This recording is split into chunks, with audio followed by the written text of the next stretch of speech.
Hi everybody, welcome back to the Dan Good Show. Today we're reviewing Rocksteady's Suicide Squad Kill the Justice League. I finished the campaign after about 30 hours, spent another 5 or 6 in the end game. I ultimately walked away really satisfied with the experience and excited for future seasons, but that doesn't mean I don't have my criticisms as well. So let's talk about both.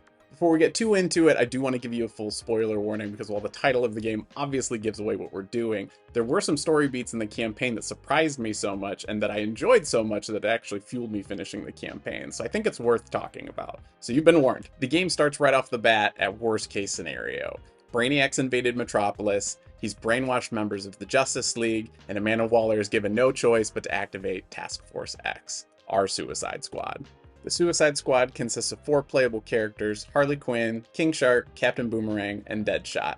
We note that there's going to be multiple Suicide Squad members being added to the game in future seasons. The only one we know about at this time is the Joker.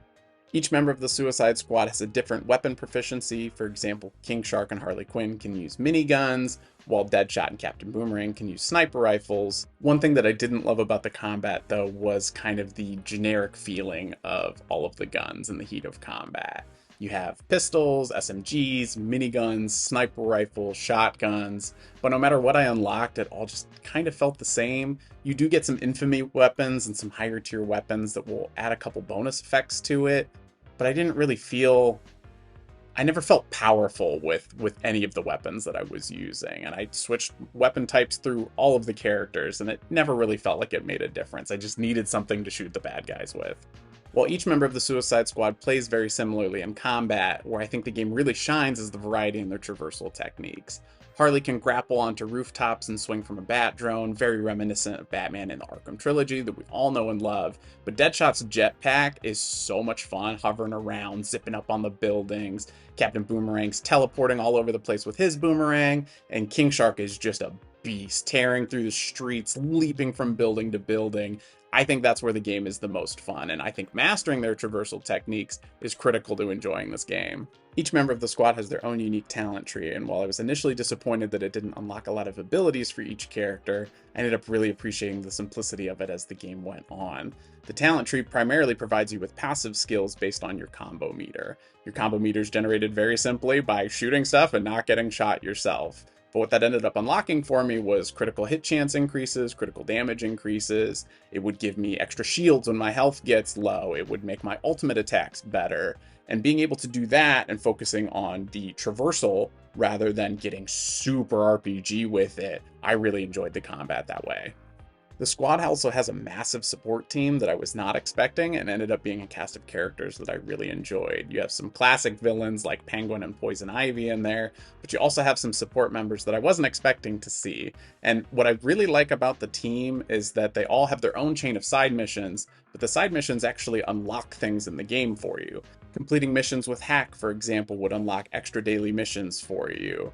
Finishing missions for the Penguin would allow you to craft higher and higher tier weapons. Toyman would allow you to start adding modifiers to your weapons, and as I finished all of the missions with Poison Ivy, I start using fire attacks, ice attacks, poison, lightning, supercharging them. It's just, the more that you put into this game, the more it rewards you, and I really, really enjoyed the side characters for that. Rocksteady did not skimp on the talent for the voice cast. We have Tara Strong playing Harley Quinn, we have Deborah Wilson playing Amanda Waller, Jason Isaac is Brainiac, Samoa Joe is King Shark. Obviously, this is Kevin Conroy's final performance as Batman as well. And it's because of that top-tier voice talent team that I think these cutscenes are phenomenal. Rocksteady killed these. The tone's going to be a little different than what we're used to from the Arkham trilogy, but we've known this wasn't going to be an Arkham game for a while, since they showed it to us over a year ago and delayed the game after the feedback. It's still in the Arkhamverse, of course, but I would encourage you to reframe it more like a Guardians of the Galaxy game, or a Suicide Squad movie. To me, this screams a combination of both Guardians of the Galaxy and Marvel's Avengers, and I put quite a bit of time in Marvel's Avengers over the 2 years that it was supported. And I think reframing that, again, much like mastering the traversal with this game, is critical to enjoying it. Overall, the story was something that I was really impressed with. I was really happy with it. It was way funnier than I thought it was going to be. And again, I think that's part of reframing things as this is a Suicide Squad game. It's not an Arkham game. It's a Guardians style Suicide Squad movie dialogue, and the cutscenes play out that way. A lot of slapstick humor, a lot of dad joke humor, I ended up really liking it.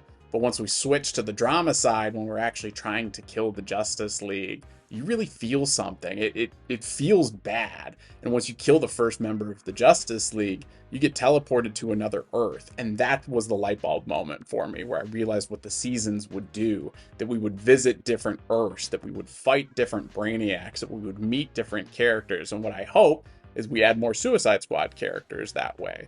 I would even love to see it where we get a Justice League member from another Earth added to the Suicide Squad. And that was the stuff that like really got me excited. Unfortunately, the one thing that I'm not very excited for with this game is the end game, which is critical in a looter shooter to master. Once the credits roll, you're introduced to a couple new mission types and a finite crisis rank that introduces all of the good weapons for you. But the missions were just kind of a remix of side missions that I'd already done with all of the support team, and I left that really disappointed and a little bored with it. So while I absolutely love the campaign, I really don't think I'm going to spend a lot of time in the end game until more content is added. But I'm 100% in for the seasons. I want to see the new places to explore, the new characters to meet, variations on Brainiac. Like, I'm super excited for that. So, with all that being said, I would absolutely recommend Suicide Squad Kill the Justice League to you. I think Rocksteady's campaign is more than worth the price of admission, and future seasons just going to mean we're going to get more Rocksteady stories. The end game's not for me as it is, but that's the thing with live service games. They're going to keep adding stuff. They're going to keep improving things. I want to be suckered back into this game. I think the game is super polished. It doesn't have any technical issues. I know it launched with a crazy end game bug, but beyond that, I never had a crash in a live service game. Like, I can't tell you the last time that happened. It was never interrupted by matchmaking or having that connection break during the single player version of the story. That doesn't happen in live service games. They delayed this for a reason, and I think the time really paid off. So that's my review of Suicide Squad Kill the Justice League. Thank you so much for watching The Dan Good Show. I hope this informed you. Either way, I hope you give this game a shot, or if you truly don't feel like it's for you after this review, I hope I saved you a couple bucks. You can find me everywhere at Dan Good Show. We'll catch you next time.